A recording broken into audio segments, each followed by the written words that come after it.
Mr. President, Excellencies, ladies and gentlemen, as we reflect on the theme of this session, the call for unity in diversity in the pursuit of peace, development, and human dignity, it is evident that we must reimagine international cooperation to align with the complex realities of the 21st century. Our actions must reflect our ambition and commitment to a world where progress is measured not just by economic growth, but by the well-being, rights, and dignity of every person. The challenges we face, from climate crisis to economic inequality, demand a bold rethinking of how we work together, grounded in mutual respect and shared responsibility. The achievement of the Sustainable Development Goals cannot be reserved for the privileged few. It must be a shared success that uplifts all nations, transcending borders and disparities. Our collective efforts to combat climate change must be rooted in fairness and equity, ensuring that no nation or community bears a disproportionate burden. This is our shared journey. We must have a say in the choices we make. We must move beyond outdated paradigms of power and influence to create a system of international cooperation that reflects the aspirations and dignity of every human being. We must embrace a new vision of global solidarity, one that upholds the principles of equity and inclusivity. It is within our power to build a world that embodies the true spirit of the United Nations, a world where every voice is heard, every life is valued, and global progress is shared by all. This is the cooperation our people expect, our future demands, and it is the commitment we must deliver. I thank you. I've invited you because I wanted you to know a bit more about the campaign that we've been working on, and it hasn't moved that far from the maternal mortality campaign. We feel like we made a difference there with more to do, but education, I know, is a passion that everyone shares. Whatever your cause, whether you're thinking about climate, about gender equality, about disability and inclusion, all of you share so many different passions, but education is often, well, I would say always, the answer to at least some of it. And what our focus is this evening is we really believe that it's those 0 to 5-year-olds where we've got to make a really big difference. And there's a moment here where leaders have been looking at it, the G20 this year, other groupings at the UN are happy to look at how we can act for early years. So the call to action that you have is to look at the campaigns you have, look at the connections you have, look at what's happening in your own countries, look at how you can support each other, and think about the difference that we can make for those 0 to 5-year-olds. Facility from the International Monetary Fund that has unlocked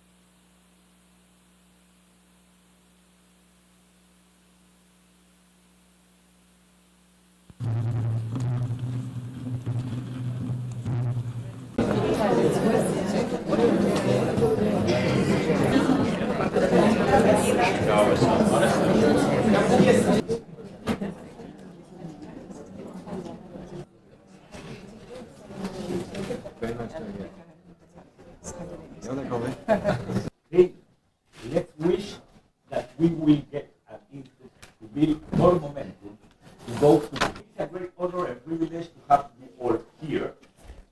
Eventually lost, and how much all of this is INC. Impossible not to say it. Have gotten a lot of progress in between development, and that is why this get this packed agenda in those 2 hours.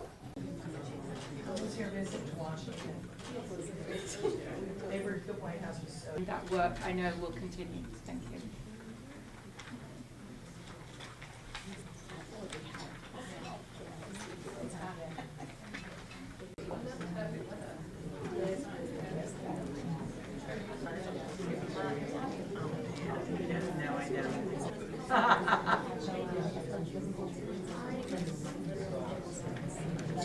And his dad is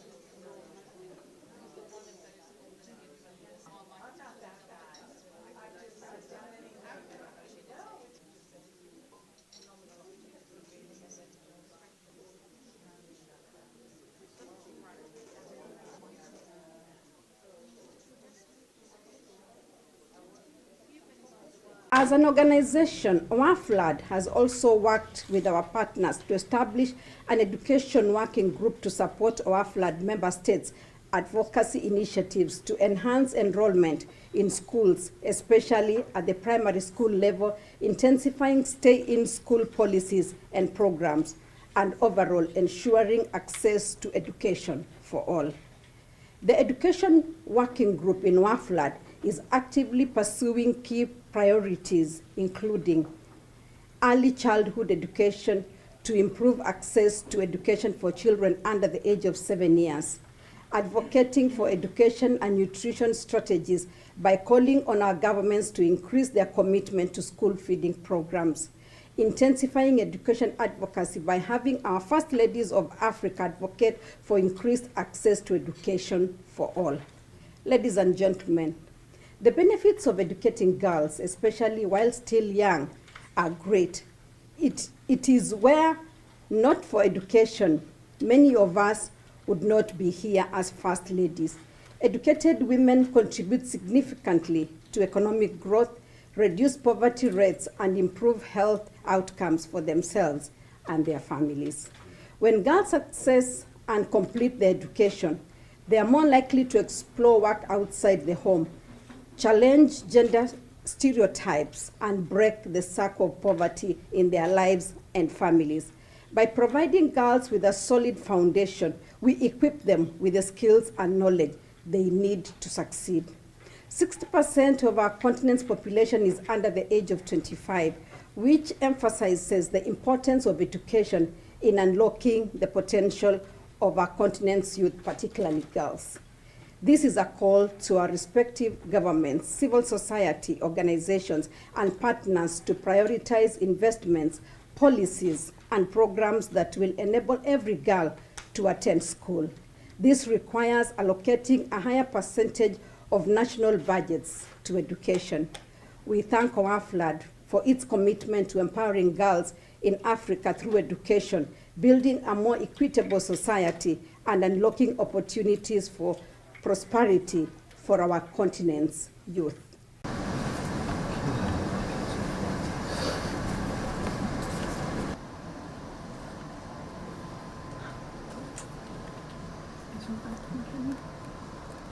Just 3 months into the new government in the UK to renew the relationship between our countries.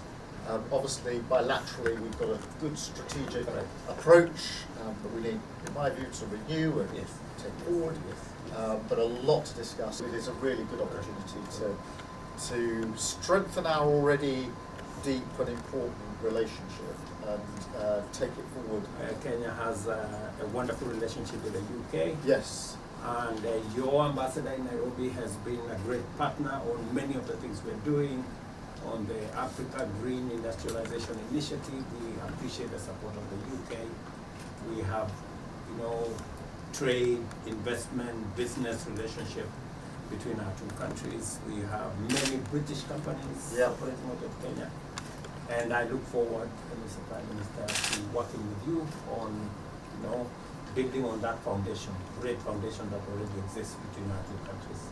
Mr. President, I welcome the choice of your theme, Unity in Diversity for the Advancement of Peace, Sustainable Development, and Human Dignity for Everyone, Everywhere, which resonates with the core principles of the 2030 Agenda and aligns closely with the core values and mission of the United Nations. Excellencies, the world is at a challenging moment and in a most precarious international security dispensation. The promise of the United Nations Charter to save succeeding generations from the scourge of war has been profoundly shaken. From land to sea, and from air to the outer space, global peace, security, and stability are increasingly under threat. Conflicts and tensions pervade every frontier, undermining the collective security that international cooperation seeks to uphold. Cases of polarizing narratives, factionalism, social upheavals, organized crime, war, and stockpiling of weapons of mass destruction are at an all-time high. Great power rivalry is intensifying, provoking regional competition and inducing geopolitical and geoeconomic realignments and tensions. The subtle nuances of them versus us has produced negative coalitions, wars, tensions, as well as eroded trust and confidence in global multilateral system.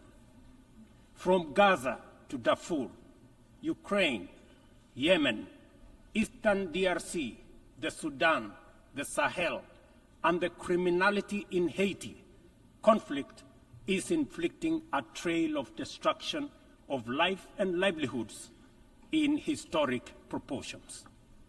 These conflicts have become battlegrounds for armed factions, external interventions, and proxy wars, resulting in unprecedented anarchic situations and long-lasting negative repercussions on global stability and economic development.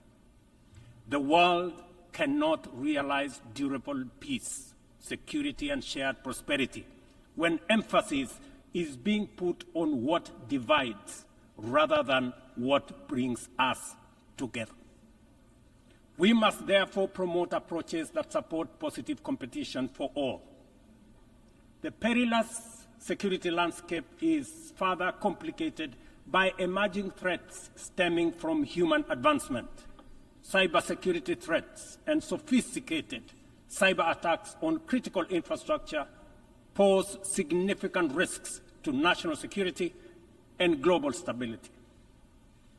Furthermore, the proliferation of advanced technologies such as artificial intelligence in the military domain and autonomous weapons systems has introduced new challenges for arms control and international regulation. Regrettably, the world's most powerful states have increasingly chosen unilateralism and militarization over dialogue and diplomacy. As a consequence, the capacity of our multilateral institutions to maintain and enforce peace, even in national crises with significant regional impacts, is severely undermined. Even worse, a resurgence of nuclear arms race, buoyed by the intensifying geopolitical rivalries and tensions, has made the possibility of a catastrophic nuclear warfare a real possibility. Our vision of a world free from nuclear weapons and other weapons of mass destruction is dying incrementally. We must not sit back and leave the future of upcoming generations to fate.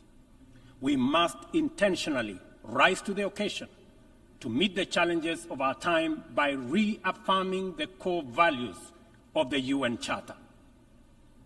We need to muster the political will and collectively reinforce our diplomatic efforts to confront the security threats through comprehensive, multi-pronged, and context-specific approaches. Excellencies, Kenya's commitment to international peace and security is unwavering. We continue investing in efforts that promote stability and harmony both within our region and beyond. We are committed to continuing to mediate, facilitate, and support peace initiatives and processes in our region, contributing to regional peace operations and the UN peacekeeping missions. Through our participation in the Africa Union Transition Mission in Somalia, we have stood side by side with our sisterly neighbor, Somalia, in their fight against Al-Shabaab. We are proud that Somalia will soon take up a seat as a non-permanent member of the Security Council, underscoring the tremendous progress achieved in consolidating peace and stability in that country. The UN must, however, continue to support Somalia in forging an agreement on the post-2024 security support. Kenya welcomes the adoption of the Security Council Resolution 2719, establishing a framework for financing Africa Union peace support operations through UN-assessed contributions, thereby enhancing our collective peacekeeping efforts. A well-funded AU peace operation are not only an African priority, but a global good, considering the complexity and interconnected nature of emerging threats to international peace and security. Earlier this year, under the request of the leadership of South Sudan, I launched the all-inclusive Tumaini initiative, bringing together the warring parties and the political leadership of South Sudan to address the root causes of the protracted conflict in that country. I commend the leadership of South Sudan and all the participating parties for their commitment to the peace process. I also thank all regional and international partners for their unwavering support, both political and financial, to the South Sudan Tumaini initiative. Ladies and gentlemen, at the last General Assembly, I announced Kenya's readiness to lead a multinational security support mission to Haiti at the Haitian government's request. Following the Security Council's authorization under Resolution 2699, Kenya has deployed 382 specially trained police officers to Haiti. Just a few days ago, I had the opportunity to visit Haiti, witness the work of our officers in the field, and observe remarkable progress on the ground. Our support for the Haitian National Police has significantly advanced the pacification of cities and towns, protected critical infrastructure, and relieved many communities previously held captive by criminal gangs. I also commend Haiti's political leadership for forging an agreement and a promising roadmap towards free, fair, and democratic elections. We are deeply grateful for the financial and logistical support from the United States, Canada, and other member states that are shouldering this heavy burden. This has been critical to the MSS's deployment thus far. However, Kenya and other Caribbean and African countries are ready to deploy, but are hindered by insufficient equipment, logistics, and funding. I appeal to all member states to stand in solidarity with the people of Haiti by providing necessary support, either directly to MSS contributing countries or through the UN Trust Fund. I must emphasize, however, that Kenya will deploy the additional contingent towards attaining the target of all the 2,500 police officers by January next year. The progress so far in Haiti demonstrates that what was once deemed mission impossible is indeed a present and undeniable possibility. Mr. President, we must candidly acknowledge that international cooperation in its current form has clear limitations. It is constrained by entrenched systems and structures that prevent effective action and meaningful progress. Since the last General Assembly, the global situation has deteriorated across multiple fronts. Conflicts have deepened, economic disparities have widened, and the climate crisis has intensified. To address these challenges, we must rethink and reform global collaboration mechanisms, making them much more responsive, adaptable, and impactful. Climate change remains one of the greatest challenges of our time. Biodiversity loss and pollution have created environmental crises that upend lives, reverse progress in poverty reduction, and strain ecosystems to their breaking point. Extreme weather conditions continue to hinder the development aspirations of many countries, especially in Africa, where severe climate-related hazards are becoming more frequent and more intense. In 2022, over 110 million people in Africa were directly affected by climate-related disasters, resulting in more than $8.5 billion in economic damages. According to the Emergency Event Database, there were approximately 5,000 fatalities, though the toll is likely to be higher due to underreporting. We are at a crossroads, and the path to correcting the climate course is clear. COP29, to be held this November in Baku, Azerbaijan, presents a critical milestone in ensuring that the solutions we implement are rooted in fairness and opportunity for everybody.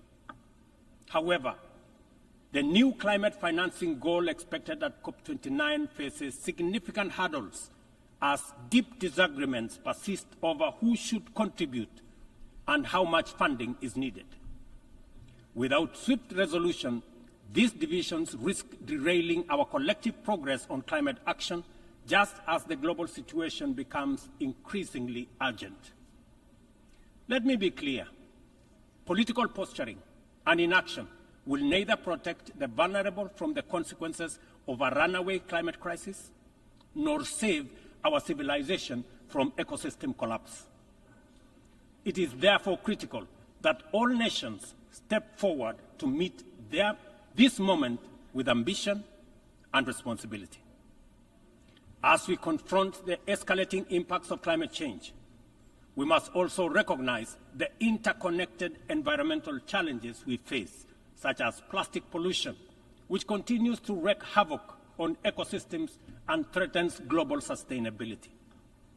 It is imperative that we adopt a robust global plastics treaty during the 5th round of negotiations in Busan in the Republic of Korea this November. Kenya fully supports an ambitious outcome and the African proposal to establish the Treaty Secretariat in Nairobi, thereby reinforcing UNEP's role. It is indeed unfortunate and regrettable, ladies and gentlemen, that UNEP is the only body where secretariats of conventions created under it are increasingly being carved out and located elsewhere. UNEP, being one of only 2 UN headquarters in the Global South, must not be cannibalized for whatever purpose or reason, let alone excuse.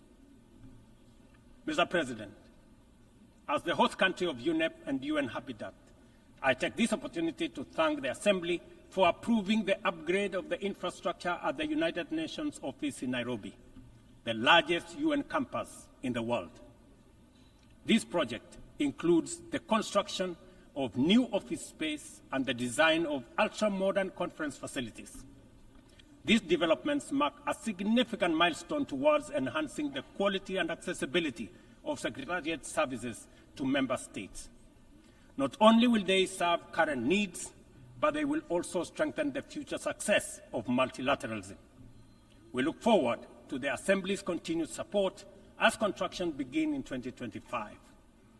It will be critical to ensure that UNON receives sustainable and predictable resources to ensure the timely completion of this upgrade. Kenya will continue to play its part in ensuring that UNON fulfills its mandate. Accordingly, the Government of Kenya has undertaken extensive improvements and expansion of physical infrastructure around the complex and will continue working towards making Nairobi a regional and humanitarian hub for the United Nations. This moment presents an opportunity for us to rally the political will, build momentum, and drive global consensus towards the ratification of a global plastic treaty by the end of this year. Your presence here today is a powerful statement to the commitment we all share in addressing the plastic pollution crisis. I want to take a moment to appreciate your dedication and to thank UNEP, and more specifically Madam Anderson here, and the Intergovernmental Negotiating Committee on Plastic Pollution Secretariat for their tremendous work in advancing this cause. Kenya remains firm in the commitment to environmental sustainability. we understand that preventing plastic pollution is important not only for our ecosystems, but for the well-being of the current and future generations. Over the last 50 years, global plastic pollution has grown exponentially, and today, plastic waste poses severe threats to both the environment and to our economies. While plastic pollution creates jobs and supports various industries, the cost far outweighs the benefits.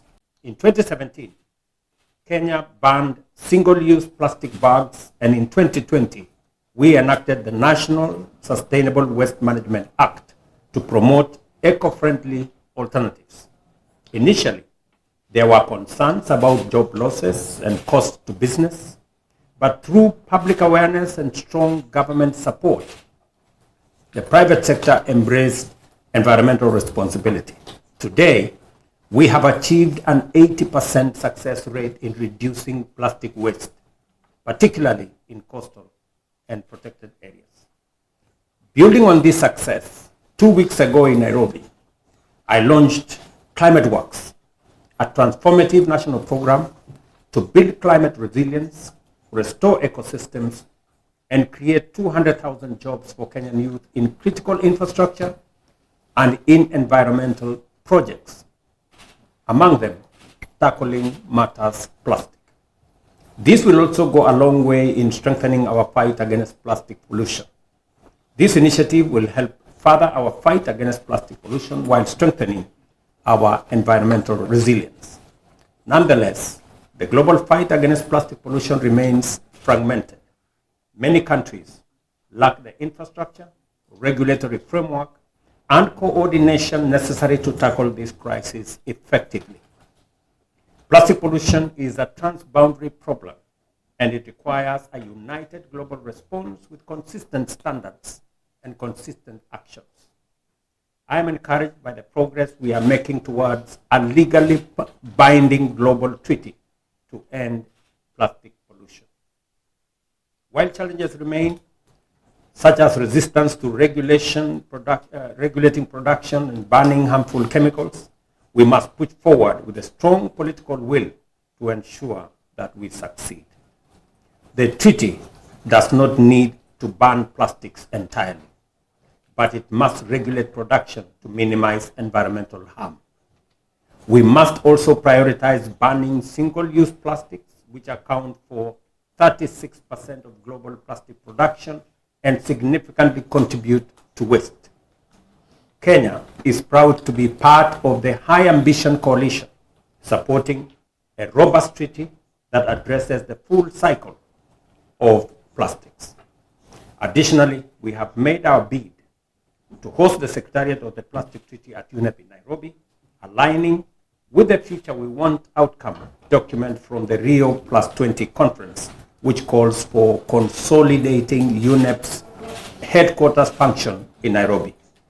A global plastic treaty will enhance international cooperation, drive investment in circular economies, and create a coordinated response to this pressing global challenge. Let us act with resolve so that in Busan, I'm happy a minister is present here, the global community will deliver the regulatory framework necessary to tackle plastic pollution once and for all. The existing international security architecture, represented by the UN Security Council, continues to hamper efforts to maintain international peace and security.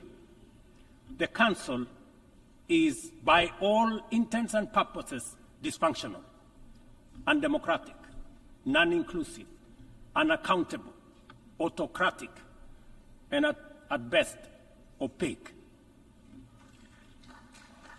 An institution that excludes 54 African countries with 1.4 billion people, while allowing one nation to veto decisions of the remaining 193 member states in the 21st century, is simply unacceptable. We must urgently seek to make the Security Council representative, inclusive, transparent, democratic, effective, and accountable. In Africa, we are not advocating for reform and collective action solely at the UN. In fact, we are also in the process of comprehensively reforming the Africa Union to become a fit-for-purpose institution that can effectively represent African nations globally and deliver prosperity. Excellencies, peace and development are inseparable pillars. One cannot flourish without the other. Yet, the 2024 Sustainable Development Goals report paints a bleak picture. Only 17% of targets are on track. Nearly half show minimal or moderate progress, and over 1/3 have stalled or regressed. The COVID-19 pandemic, escalating conflicts, geopolitical tensions, and climate change have severely impacted progress towards the SDGs and the Paris Agreement goals. Inadequate and unsustainable means of implementation, particularly in financing, technical support, and capacity building, continue to obstruct our efforts to realize the 2030 agenda. Biased methodologies employed by credit rating agencies further disadvantage African countries, making it more difficult to access affordable financing from international capital markets.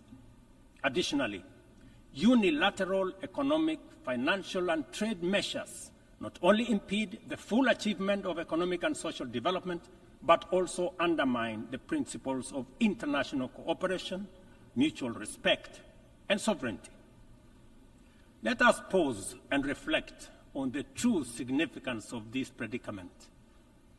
Many countries in the global south are forced to choose between buying medicine and hospital equipment or paying their debt obligations, and between buying textbooks for school-going children or paying their debt obligations.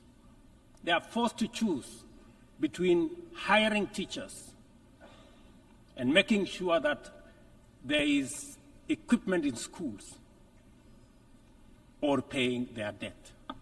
I can go on and on. This is not an abstract illustration detached from daily reality, but the normal experience of millions of ordinary people. One must wonder what goes on in the minds of those who prioritize economic returns over people. Ladies and gentlemen, what really happened to humanity?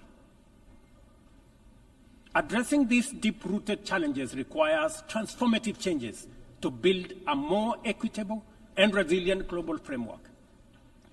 We have outlined many of these solutions in the Pact of the Future, demonstrating our clear understanding of what needs to be done. However, we have yet to master the political will necessary to turn these commitments into action. It is a fundamental principle of development that no nation can achieve lasting prosperity if its neighbors remain impoverished. Our economies are interconnected, and the well-being of one directly impacts the other. We must ensure that developing countries have the necessary foundations to claim their rightful place in the 21st century global economy. This is not just a moral and fair imperative. It is a strategic necessity to address systemic challenges such as migration, labor market disparities, climate change, and global security. Strengthening these foundations requires reforming the international financial architecture, facilitating debt relief, concessional long-term at-scale financing, grants, and de-risking lending instruments is essential to increasing investment to develop vital infrastructure and expand critical sectors. Consider Africa's immense untapped potential in clean energy resources. Harnessing this potential is critical not only for the continent's economic growth and social resilience, but also for global priorities like accelerating the energy transition, combating climate change, and diversifying supply chains. Energy-hungry industries such as data centers, mineral processing, and manufacturing are seeking clean and affordable sources which Africa can provide in abundance.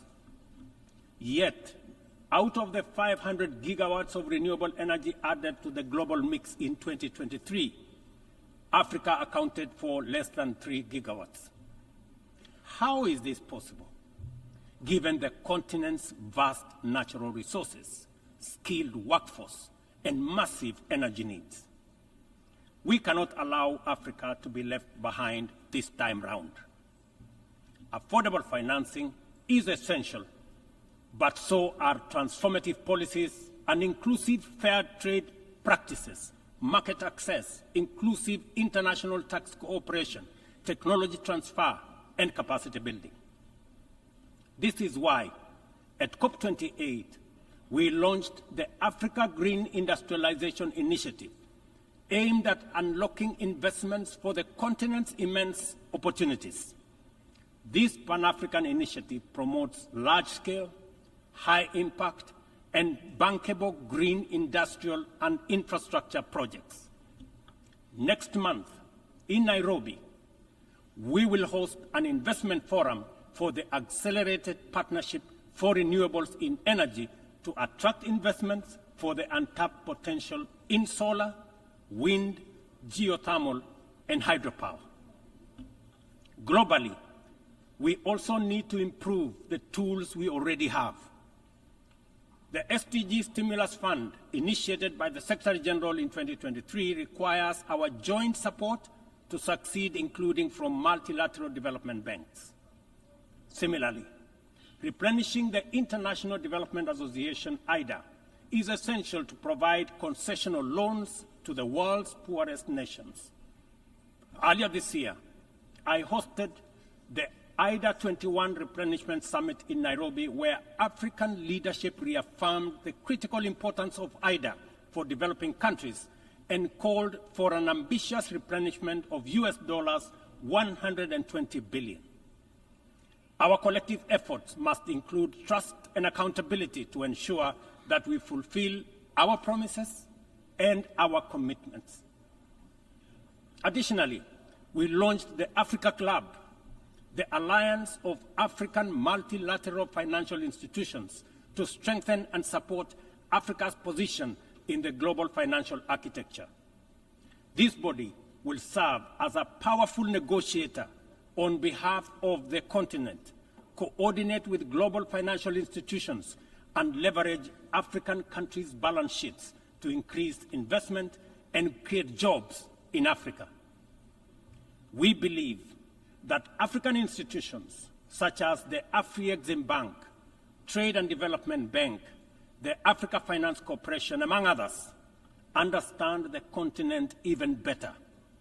As part of the reform of the international financial architecture, we must not only reform the multilateral institutions, but also support and stop bias against these African institutions.